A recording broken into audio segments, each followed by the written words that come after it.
Antes da gente começar aqui o capítulo 1 de Mateus, eu queria fazer uma breve introdução para vocês do Evangelho de Mateus, porque cada evangelho foi escrito com um propósito específico. Então, o Evangelho de Marcos, por exemplo, ele foi escrito para os cristãos que estavam sendo perseguidos em Roma.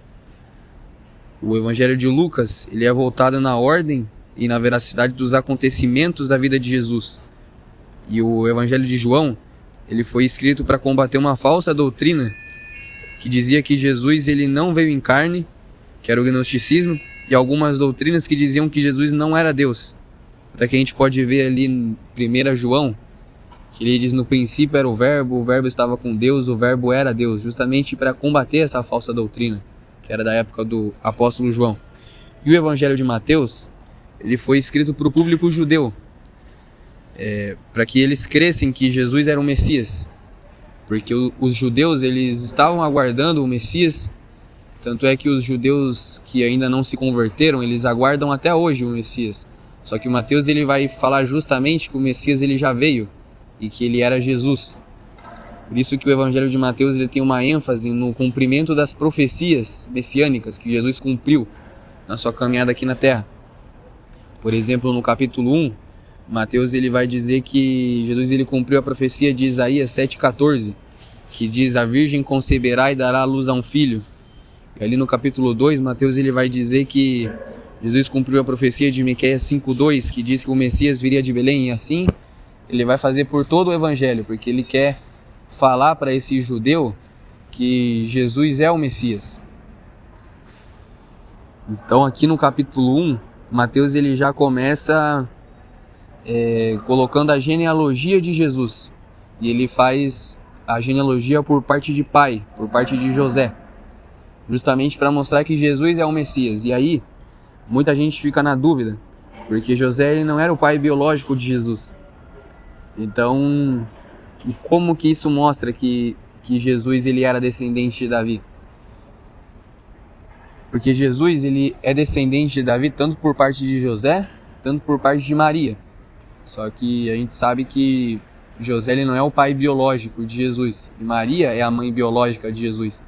Então, se a gente fosse ver por sangue mesmo, Jesus ele é o descendente de Davi por parte de Maria.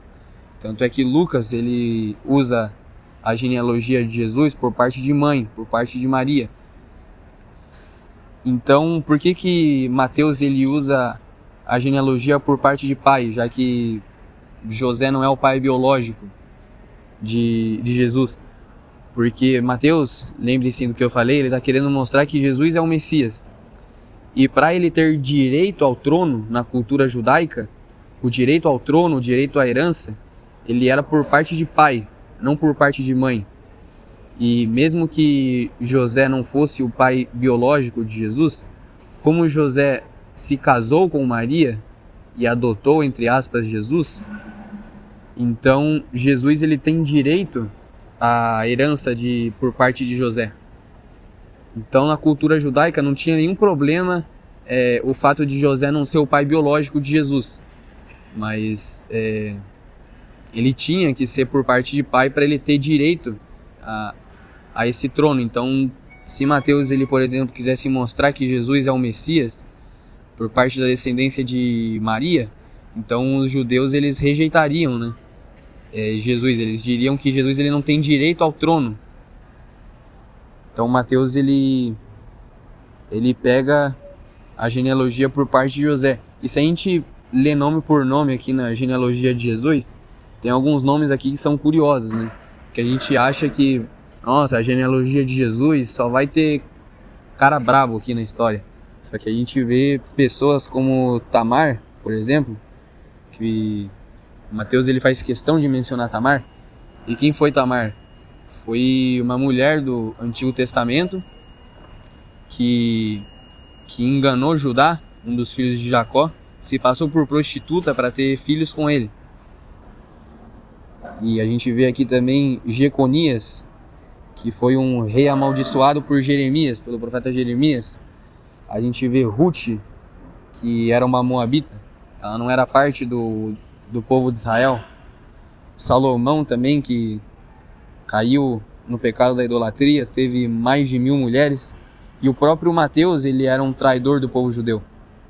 Então a gente pode ver essas coisas e pensar que é coincidência, ou pensar que o autor está querendo passar uma mensagem pra gente, porque ele menciona Tamar e Ruth, por exemplo, e Batseba também, que ele não precisaria mencionar para mostrar a genealogia de Jesus, mas ele faz questão de mencionar essas mulheres e também outros pecadores, né?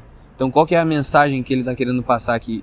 O Messias, Jesus, ele veio justamente para salvar esses tipos de pecadores. E o próprio nome de Jesus, ele faz referência a isso, né? O nome de Jesus, ele significa Deus salva.